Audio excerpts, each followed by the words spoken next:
MP में कांग्रेस का बड़ा सम्मेलन। 6 सितंबर को आदिवासी अधिकार यात्रा। बड़वानी, धार, खरगोन, मंदसौर, नीमच में हलचल। जाति से सत्ता पाने का सियासी व्यू।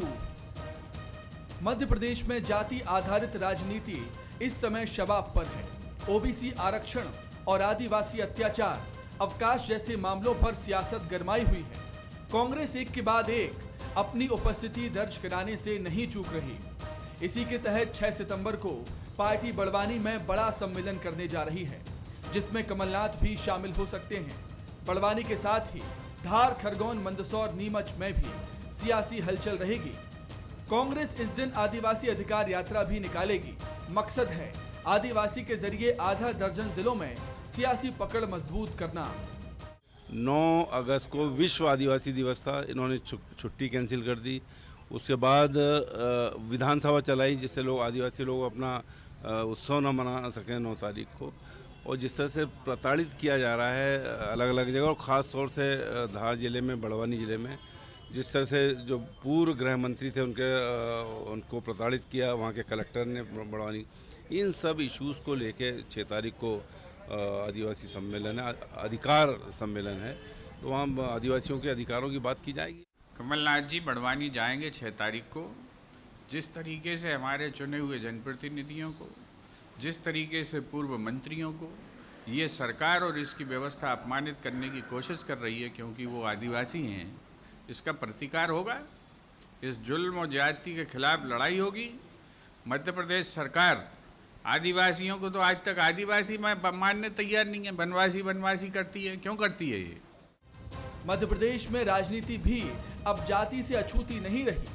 कांग्रेस के तेवर बताते हैं कि आने वाले दिनों में इस पर घमासान बढ़ेगा। फिलहाल कांग्रेस का फोकस विधानसभा की 47 आदिवासी सीटों पर है। 2018 के विधानसभा चुनाव में 32 सीटों पर पार्टी ने जीत हासिल की। इसी को ध्यान में रखकर 6 सितंबर को कमलनाथ आदिवासियों के हक और अधिकार की बात करेंगे। मवार कांड और नीमच में आदिवासी युवक की हत्या पर भी सियासी तैयारी पूरी है। एक और कांग्रेस लगातार आदिवासियों के मुद्दे को लेकर सरकार पर हमलावर है, तो वहीं दूसरी ओर बीजेपी अपनी सरकार को आदिवासियों का सबसे बड़ा हितैषी बता रही है। 15 महीने में क्या किया ये तो बताएं, फिर सम्मेलन करें, कौन रोक सकता है? प्रजातंत्र के अंदर अधिकार है। 15 महीने में कुछ किया नहीं, अब सम्मेलन कर रहे हैं, इसको ही क्रोकोडाइल टीयर कहते हैं। कांग्रेस ने आदिवासी अधिकार यात्रा को सफल बनाने के लिए तैयारियां तेज कर दी हैं। एआईसीसी सचिव कुलदीप इंदौरा खुद खरगोन, धार का दौरा कर आदिवासी अधिकार समागम कार्यक्रम की तैयारियों की समीक्षा कर रहे हैं। प्रदेश में 47 आदिवासी सीटों में से 32 पर कांग्रेस काबिज है। 2023 के चुनावों में भी पार्टी इसी प्रदर्शन को दोहराने की कोशिश में है, तो ओबीसी आरक्षण कार्ड खेलकर भी लाभ लेने की जुगत में है। वासु चौरे, बंसल न्यूज, भोपाल। नमस्कार, मैं हूं शरद द्विवेदी और हमारा आज का मुद्दा है कास्ट पर कांग्रेस फास्ट। बिल्कुल ठीक है, कास्ट पर हिंदुस्तान में तमाम राजनीतिक दल, आप किसी भी राजनीतिक दल की बात करें, उसका फास्ट होना बहुत स्वाभाविक है, क्योंकि कास्ट एक ऐसी लॉटरी है भारत में, जाति एक ऐसी लॉटरी है जिसकी लग गई, अगर राजनीति में अगर आप बात करें तो फिर वो उसकी बल्ले बल्ले है। और यही वजह है कि तमाम वो राजनीतिक दल जो कहते हैं कि हम संविधान के मूल्यों और परिप्रेक्ष्य और तमाम चीज़ों को लेकर चल रहे हैं, लेकिन हकीकत में वो न कभी कास्ट के इक्वेशन को नज़रअंदाज करते हैं और ना नज़रअंदाज कर सकते हैं। ये एक कड़वी सच्चाई है जिसे मानना ही ठीक होगा। और राजनीति में राजनीतिक दल आए भी इसीलिए हैं कि 5 साल सरकारों को मजबूती से चलाएं और फिर अगले 5 साल की तैयारी करें। और इसमें जैसा हमने आपसे कहा कि कास्ट भारत में जाति एक बहुत महत्वपूर्ण फैक्टर के तौर पर सामने आती है। जो मेहमान हमारे साथ हैं उनसे मिल लीजिए। भोपाल स्टूडियो में मेरे साथ हैं दिनेश गुप्ता जी, वरिष्ठ पत्रकार, राजनीतिक विश्लेषक, बहुत स्वागत करता हूं। रजनीश अग्रवाल जी हैं हमारे साथ, प्रदेश मंत्री हैं, बीजेपी के युवा नेता हैं, बहुत स्वागत करता हूं उनका। और अब्बास हफीज़ साहब हैं, युवा नेता कांग्रेस के और प्रवक्ता, और दोनों ही बहुत संजीदा और मशहूर व मारूफ एक शब्द होता है, तो मशहूर व मारूफ का मतलब यहाँ इससे नहीं है कि ये उनके हुनरमंदी की तरफ इशारा कर रहा हूँ मैं, कि अपनी हुनरमंदी की वजह से वो एक इकबाल अपना बुलंद रखते हैं और रखना ही चाहिए उन दोनों को, और इनकी उड़ानें इसी तरह आगे बढ़ें, बहुत अच्छी बात है राजनीति में। दिनेश जी, किस तरह आप देखते हैं कांग्रेस की ये जो कोशिश है अपने ट्रेडिशनल, मैं वोट बैंक शब्द का ही प्रयोग करूंगा, ट्राइबल की तरफ, कहने में अच्छा नहीं लगता वोट बैंक और तमाम चीज़ें, लेकिन है एक स्ट्रांग होल्ड बनाने की कोशिश है, फिर आदिवासियों की तरफ लौटना, यात्रा निकालना और उसी ट्राइबल बेल्ट की तरफ जाना जो कभी कांग्रेस के लिए बड़ी रिवॉर्डिंग रही है। मैं मालवा निमाड़ की बात कर रहा हूँ, उसी बेल्ट की तरफ कांग्रेस का इस तरह से लौटना किस तरह देखते हैं आप? शरद जी, कांग्रेस की जो हमेशा से ताकत रही है वो आदिवासी वर्ग हो, अनुसूचित जाति वर्ग हो, और या फिर आप अल्पसंख्यक भी एक आ जाता है, जिस पर पूरी उनकी सियासत होती है कि ये सीटों का वो उसी तरह से अपना ये मानते हैं कि राजनीति में इतनी सीटें इतने लोगों को यदि साध लिया तो सत्ता आसान हो जाती है, और पूरी राजनीति है भी सत्ता के लिए। आप यदि 2003 का जब से अभी देखेंगे आप 2018 तक, तो कांग्रेस के अनुकूल परिणाम यदि नहीं रहे तो वो कारण ये था कि आदिवासी कहीं ना कहीं उनसे दूर था। जो थोड़ी बहुत जो कोशिश हुई 2018 में, 2013 का आप संदर्भ देखिए, यदि ट्राइबल पीसीसी चीफ दे रही है पार्टी, कांग्रेस पार्टी, तो एक प्रयोग ही था, लेकिन उसको क्लिक नहीं किया, लेकिन 2018 में क्लिक कर गया। तो निश्चित तौर पे जो उसका एक ट्रेडिशनल वोट होता है वो यदि बिखर रहा है तो उसको संभालना हर राजनीतिक दल अपनी कोशिश करता है कि वो उसको कैसे संभाला जाए। ये कोशिश ऐसा नहीं है कि कांग्रेस पार्टी अकेली करती है, या भारतीय जनता पार्टी भी अलग तरीके से करती है कि कांग्रेस का वोट बैंक कैसे सेंध लगाई जाए। तो जब जनगणना का विषय आता है तो फिर होता है कि ट्राइबल से एक अपील होती है कि आप अपने आप को हिंदू लिखाएं। तो कहीं ना कहीं जब इस तरफ आप जाते हैं तो फिर वो ट्राइबल की पॉलिटिक्स खत्म हो जाती है। तो वो कहीं ना कहीं इसका विरोध और जो है समर्थन दोनों अलग अलग तरीके से चल रही है। तो कांग्रेस पार्टी निश्चित तौर पे जो अपना वोटर है उसको संभालने में लग गया है। कांग्रेस अपने वोट बैंक को संभालने में जुटी है। रजनीश जी की रिएक्शन लेकर एक मुकम्मल जवाब फिर अब्बास हफीज़ साहब की तरफ हम रुख करेंगे।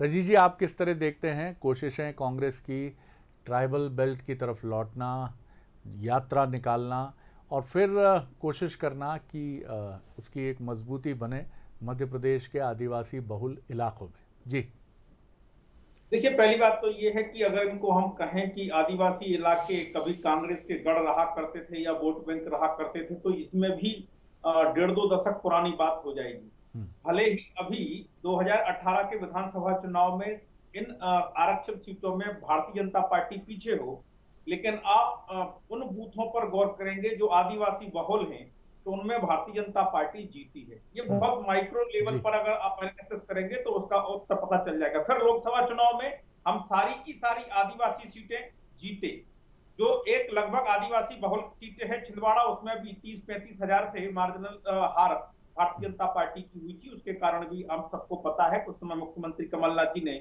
डेरा वहीं डाल रखा था। खैर, लेकिन आदिवासियों के मुद्दों पर जो रोटी कपड़ा मकान शिक्षा स्वास्थ्य संचार से जुड़े हुए मुद्दे हैं, इन मुद्दों पर कांग्रेस कभी बात नहीं करती, बात करना नहीं चाहती। आजकल जो पिछले कुछ समय से लगातार कुछ सालों से मैं कहूं 1.5-2 दशक से जिस तेजी के साथ में अलग अलग प्रकार की शक्तियां जो नॉन पॉलिटिकल शक्तियां हैं और जिस प्रकार से वो समाज तोड़क शक्तियों के तौर पर जानी जाती हैं, कई प्रकार की उनकी गतिविधियां आई हैं, उनकी प्रवक्ता बनकर कांग्रेस उभर के सामने आई है। राजनीतिक तौर पर उनको संरक्षण देने वाली कांग्रेस उभर कर आई है। इसलिए ऐसे मुद्दों को उठाने का काम जिससे ये मूल धारा से ये समाज टूटे, और कुल मिलाकर चाहे वो धर्मांतरण का मुद्दा हो, चाहे वो हिंदू ना होने का मामला हो, चाहे तमाम प्रकार के दूसरे दीगर मामला हो, कई मामलों को लेकर समय समय पर ये बात सिद्ध हुई है। तो मैंने कहा कि यहाँ तक कि आदिवासी कल्याण मंत्रालय तक कांग्रेस सरकार ने नहीं बनाया था, ये बना अटल जी की सरकार ने। इनको अलग से बजट का भी प्रावधान नहीं था। संविधान के 86वां संशोधन का मामला हो, शिक्षा को मौलिक अधिकार बनाने का मामला हो, चाहे वो जो बाद में यूपी ने उसे खाद्य सुरक्षा अधिकार दिया, वो अंत्योदय के नाम से अटल जी ने शुरू कई स्कीम इनके लिए हो जो आदिवासी बहुल इलाकों में शुरू की गई थी। और आज चाहे उनको मकान देने की बात हो, शौचालय देने की बात हो, तमाम प्रकार से उनको उनके जो लघु वनोपज हैं समर्थन मूल्य पर खरीदने की बात हो, नहीं तो आचार की चिरौंजी एक तरफ नमक एक तरफ शोषण होता रहता था। आज समर्थन मूल्य पर जी के शासन में इनकी खरीदी होने का काम हुआ। तो ऐसे तमाम मुद्दे जिस पर कभी बहस नहीं होगी। मेरे मंत्री के रहे के साथ क्या हुआ, मेरे विधायक के साथ क्या हुआ, उनका अधिकार ये था। ये लड़ाई केवल बहलाने फुसलाने की, भड़काने की और अलगाव की राजनीति बढ़ाने की। बात हफीज साहब कई बातें और कई तथ्यों को लाने की कोशिश करते नजर आए हैं रजनीश जी, और पहला तो यही उनका मोटे तौर पर कहना है कि आपके पास कुछ इस वर्ग के लिए रहा नहीं है, ये भी एक बड़ा एलिगेशन है। बहरहाल आपके पास सिलसिलेवार जवाब तमाम। मैं शरद जी बहुत इंतज़ार कर रहा था कि शायद हमारे रजनीश भाई बड़ा अच्छा अध्ययन करते हैं और उनके पास अभी शिवराज जी के काम बताने के कुछ होंगे, लेकिन उनको अटल जी तक जाना पड़ा। ये बात बताती है कि आज उनके पास कुछ नहीं है। 15 साल हो या अभी जो सत्ता चल रही है इसका भी कोई मामला देख लें, कुछ भी नहीं किया है। जब 2018 में कमलनाथ जी की सरकार आई तो हमारे आदिवासी भाई बहन जो थे कर्जों के अंदर साहूकारों के डूबे हुए थे, उनके साहूकारों के कर्ज को माफ़ करने वाली सरकार पहली बनी कमलनाथ सरकार। उनको ATM कार्ड 10,000 रुपये की सीमा का देने की सरकार बनी कमलनाथ जी की सरकार। उनके जो कार्यक्रम होते हैं उसके अंदर बर्तनों का इस्तेमाल होता है, उसके लिए बर्तन भंडारा जो भंडार बनाने की जो बात करी वो कमलनाथ जी की सरकार ने करी। गोंड भाषा की बड़ी बड़ी बातें गोंडी भाषा की जाती थी, लेकिन कमलनाथ जी की सरकार ने, मुख्यमंत्री रहते हुए कमलनाथ जी ने गोंडी भाषा को पाठ्यक्रम के अंदर शामिल करने के अगर काम किया तो वो कमलनाथ जी ने शब्दकोश बनाया और यहाँ तक कि रिसर्च शुरू करवाई सरकारी अधिकारियों से कि कैसे इनका जो इलाज उपचार करते हैं उसको अंतर्राष्ट्रीय पटल पर ले जाके उसको और संरक्षित करके और उसकी सीमाएं बढ़ा दी जाएं। तो ये सारे काम हैं, बहुत सारे काम हैं जो हम गिना सकते हैं, लेकिन इनके पास था अटल जी ने ये किया, अटल जी ने वो किया, तो ये बताता है कि इन्होंने कुछ नहीं किया। आज सबसे बड़ा विषय यह है कि मध्य प्रदेश में अधिकारों को कुचला जा रहा है, सिर्फ आदिवासियों के नहीं बल्कि हर वर्ग इनके खिलाफ आंदोलित है और इनको ये गलतफहमी है या इनको पता है और ये दिखाना मजबूरी है कि इनके साथ सब लोग हैं और ये दोबारा सत्ता के अंदर 2023 में आएंगे, जो बहुत मुश्किल है। हमारा आदिवासी जो समाज है, हमारे आदिवासी जो भाई बहन हैं, उन्होंने इनको बाहर करने का रास्ता सामने दिखा दिया था 2018 के अंदर, दोबारा आए और फिर आप देख लीजिए। मुझे बहुत दुख होता है कि मैं चैनल के ऊपर बैठकर इस तरह की बात करूं जो भाजपा की सरकार की नाकामी कह लीजिए या भाजपा की सरकार के अंदर जो लोगों के, अपराधियों के हौसले बुलंद हैं, उसकी वजह से हमारे कई वर्ग हैं जो पीड़ित हैं, आज जो परेशान हो रहे हैं। गरीब और कमजोर लोगों को इनकी सरकार के जो समर्थक हैं, वहां पर जो भाजपा के समर्थक हैं, कभी इनका सरपंच आता है, नेमावर से लेकर नीमच तक क्या हुआ है ये हम सब जानते हैं। मुझे लगता है उसकी दोबारा चर्चा करने की जरूरत भी नहीं है और इस तरह की बातों को आज नियंत्रित करना चाहिए। लेकिन क्या किया आपने? अरे मंत्रालय बना दिया आपने अलग से। क्या किया आपने? तो किसानों का किसान कल्याण मंत्रालय बनाया अलग से, लेकिन आज किसानों का क्या असर कर रहा है उसके ऊपर भी आप कुछ गौर कीजिए। आज आपको काम करना पड़ेगा और वो वक्त निकल चुका है। आदिवासी समाज के अधिकार यात्रा की बात जो है वो जरूरी है क्योंकि उनके अधिकारों का हनन हो रहा है और उनको पूरे प्रदेश के अंदर एक संदेश देना है कि कांग्रेस पार्टी उनके साथ खड़ी है। वो हौसला नहीं आ रहे। हमारा आदिवासी समाज का भाई बहन जो है वो अपने हौसले खो रहा है, उसके हौसले पस्त हो रहे हैं, उसके अंदर एक डर आ रहा है, एक भय आ रहा है। जो जरूरी है आज उस डर को, उस भय को दूर करके उनको मुख्य धारा से जोड़े रखने का, जो भाजपा की सरकार के अंदर आरोपी अपराधियों ने इनके संरक्षण की वजह से आगे बढ़ के उनका हनन किया है।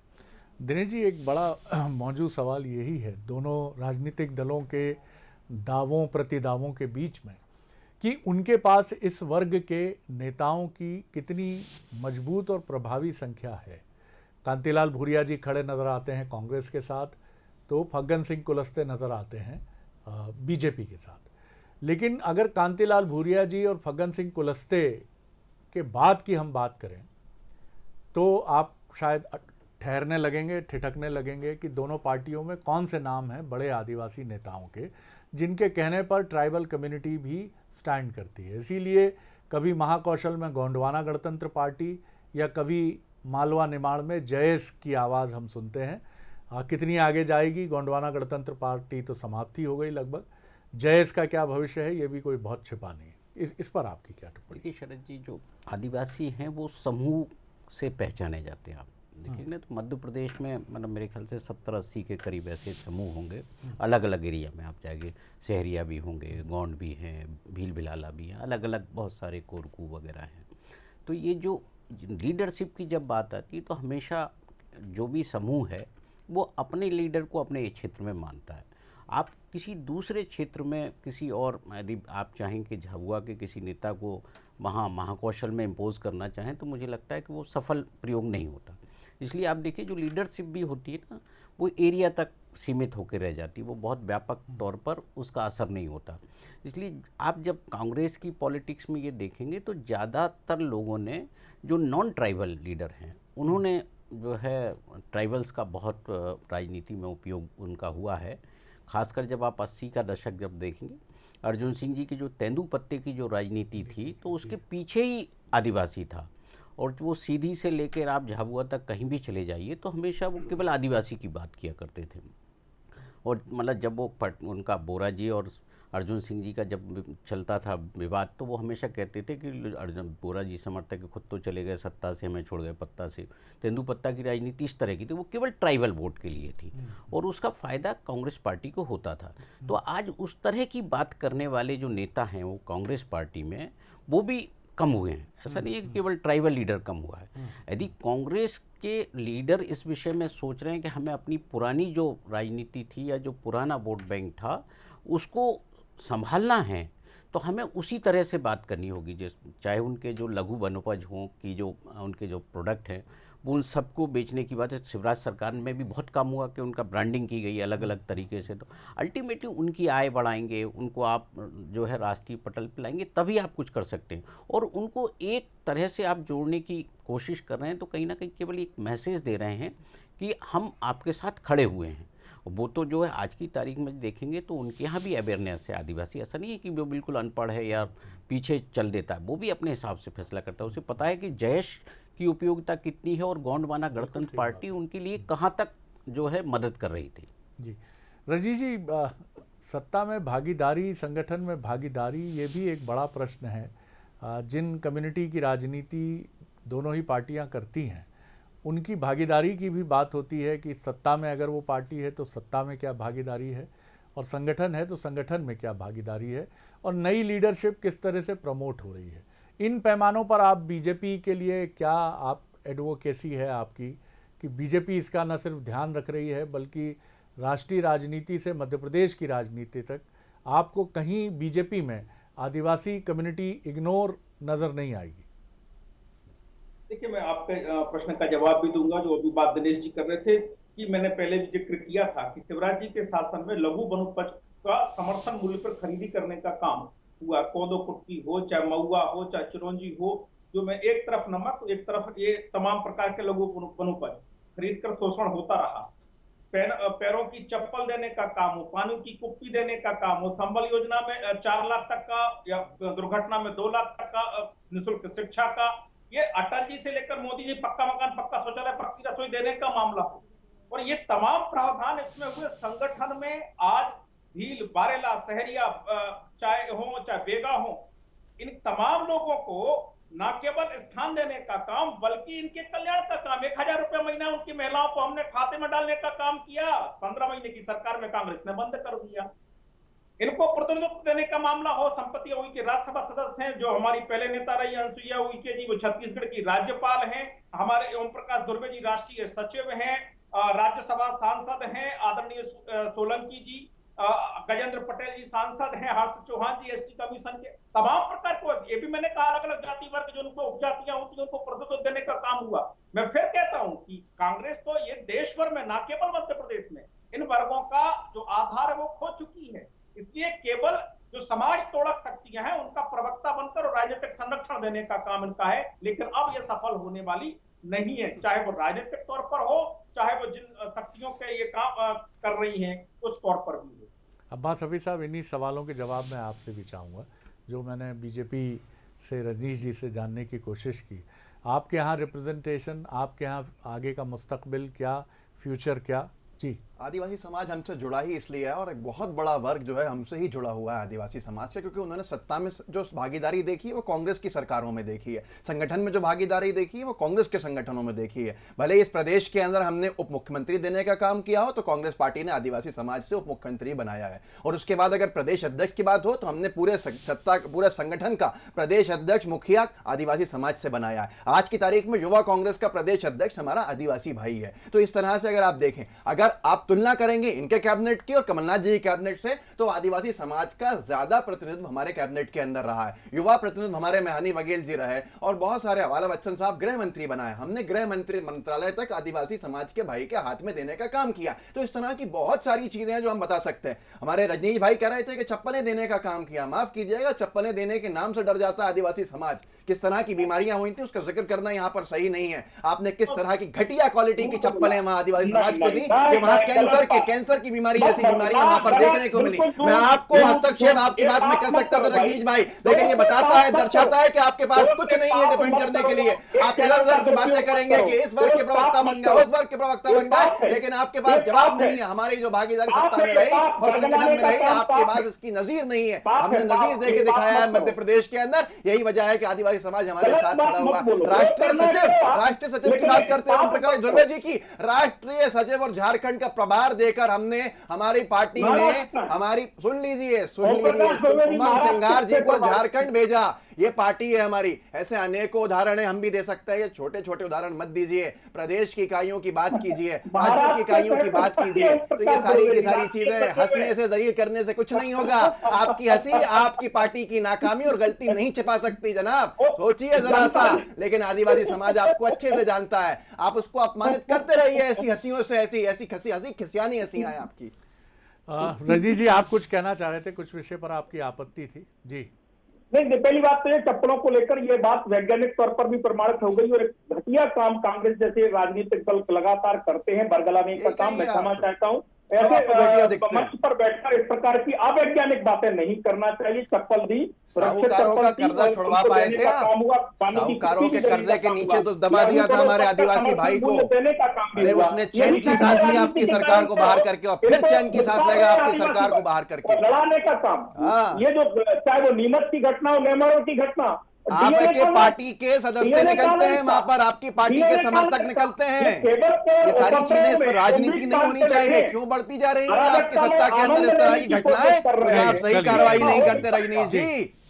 ऐसा नहीं हो पाएगा। उपद्रव से उम्मीद मत पालो भैया। तो अपने आप से उम्मीद मत पालिए। मैं कहूंगा आपकी पार्टी के ही लोग हैं इस तरह के। चलिए दिनेश जी, मुझे ये बताइए, लेकिन एक कुछ चीज़ों का ध्यान मुझे लगता है हम सभी को रखना चाहिए, मीडिया को भी खास तौर पर, कि ये सही बात है कि कुछ ऐसी चीज़ें जिनसे कुछ भ्रम पैदा हो, कहीं कोई कठिनाई पैदा हो, उनसे हमें ज़रूर बच कर रहना है। नहीं तो वो चीज़ें, और इनमें 2-3 विषय हैं कि अपराधी या आरोपी जो हैं उनका पार्टियों से रिश्ता जो है, इसको लेकर भी हमने देखी हैं बातें। और दूसरी बात चप्पल वाली भी जो बात है कि आप किसी को, क्योंकि ये एक ऐसी कम्युनिटी है गांव और ग्रामीण की, जहां कई बार वैक्सीन को लेकर भ्रम उत्पन्न होता है, तो कई बार चीज़ों को लेकर, तो हमारी टिप्पणी इसमें बहुत सधी हुई हो और उसमें आधार हो, मजबूती हो, तब भी अगर वो ऐसा लगे कि जनहित को कहीं ये परेशान करेगी, तो ये मैं आप लोगों के विवेक पर छोड़ता हूँ। दिनेश जी, कंक्लूड करूँगा आपकी टिप्पणी से। आप किस तरह देखते हैं आगे की राजनीति में, मध्य प्रदेश की राजनीति में कांग्रेस की इस कोशिश को, एक ऐसी कोशिश जो आदिवासी के साथ अपने रिश्ते को और मजबूत करने की तरफ है, और दूसरी तरफ बीजेपी की निगाह बराबर इन सारी चीज़ों पर रहती है, क्योंकि वो एक ऐसी पार्टी है जो अपने स्टडी लेवल को हमेशा मजबूत करके चलती है।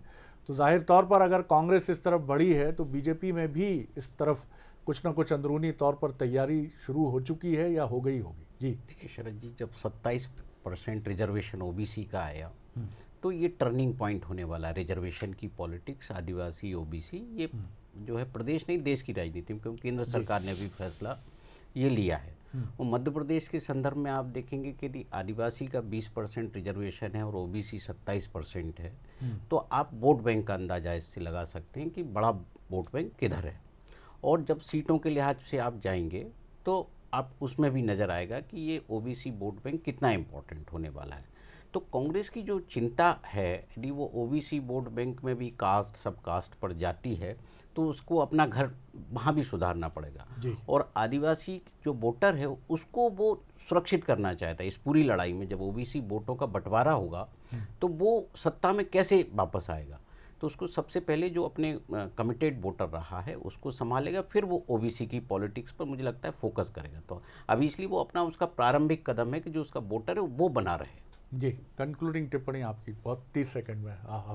हफीज साहब, देखिए, मैंने यही कहा था कि आज सबसे बड़ी चीज है प्रत्यक्ष तौर पे देखने वाली 15 महीने की कमलनाथ जी की सरकार में जो काम हुए हैं, आज तुलना कर रहा है हमारा आदिवासी समाज और हमारा हर वर्ग, और तुलना के अंदर भाजपा बहुत पीछे चले गई है। आने वाला वक्त बताएगा, क्योंकि हमारे पास बताने को बहुत सारी चीजें, मैंने इस डिबेट नहीं बताया, आगे ही बताएंगे। जी रजनीश जी 30 सेकंड में। जी देखिए, हम आदिवासी वर्ग के कल्याण को लेकर उनके रोटी कपड़ा मकान पढ़ाई लिखाई दवाई तमाम सर्वांगीण जो और प्रतिनिधित्व देने का काम, महापुरुषों को सम्मान देने का काम, चाहे रघुनाथ साह शंकर शाह हो, चाहे टंटिया भील हो, तमाम प्रकार के जो महापुरुष रहे हैं जिन्होंने आजादी की लड़ाई लड़ी है, तो आजादी के अमृत महोत्सव में उनको भी सम्मान देने का काम, जिनको भुला दिया गया, जिनके साथ भेदभाव हुआ, अपमानित करने का काम हुआ, उनको इतिहास में स्थान देने का काम कर रहे हैं। चलिए, दोनों ही पार्टियों के अपने अपने दावे हैं और अपनी अपनी बातें हैं, और ऐसा भी नहीं है कि उनमें दम नहीं है। जैसा वो एक शेर कहता है कि खलीफा की बातें थी, बातों में कोई दम न था, ऐसा नहीं है। क्योंकि पार्टियां अपने, मैं फिर उस शब्द का इस्तेमाल कर रहा हूं जो कहने में शायद अच्छा नहीं लगे, वोट बैंक, लेकिन अपने वोट बैंक को संभालना, सहेज कर रखना, यही राजनीति की महारत होती है। और जो पार्टी इसको जितने कॉम्पिटेंसी के साथ कर पाती है, जितने बेहतर तरीके से इसको एग्जीक्यूट कर पाती है, वो पार्टी चुनाव दर चुनाव सीढ़ियां ऊपर चढ़ती हुई सत्ता सिंहासन तक पहुंचती है। अब देखना होगा कि मध्य प्रदेश के 2023 के चुनाव में अगर हम ट्राइबल वोट की बात करते हैं या फिर ओबीसी वोट का जिक्र होना भी लाजिमी है, क्योंकि इसको लेकर भी बहुत सियासत भी है और फैसलों की झड़ी भी लगी है बीते कुछ समय से, खासतौर से हाई कोर्ट में इसको लेकर जो जिस तरह से ये मामला कानूनी तौर पर लंबित है। तो देखते हैं आगे जाकर ये चीज़ें किस तरफ बढ़ती हैं और बीजेपी कांग्रेस में से कौन इसका मैक्सिमम फ़ायदा उठाने वाला राजनीतिक दल होता है। बहुत धन्यवाद रजनीश जी, धन्यवाद आबाद हफीज साहब, धन्यवाद दिनेश जी। बने रहिए बंसल न्यूज़ पर। नमस्कार।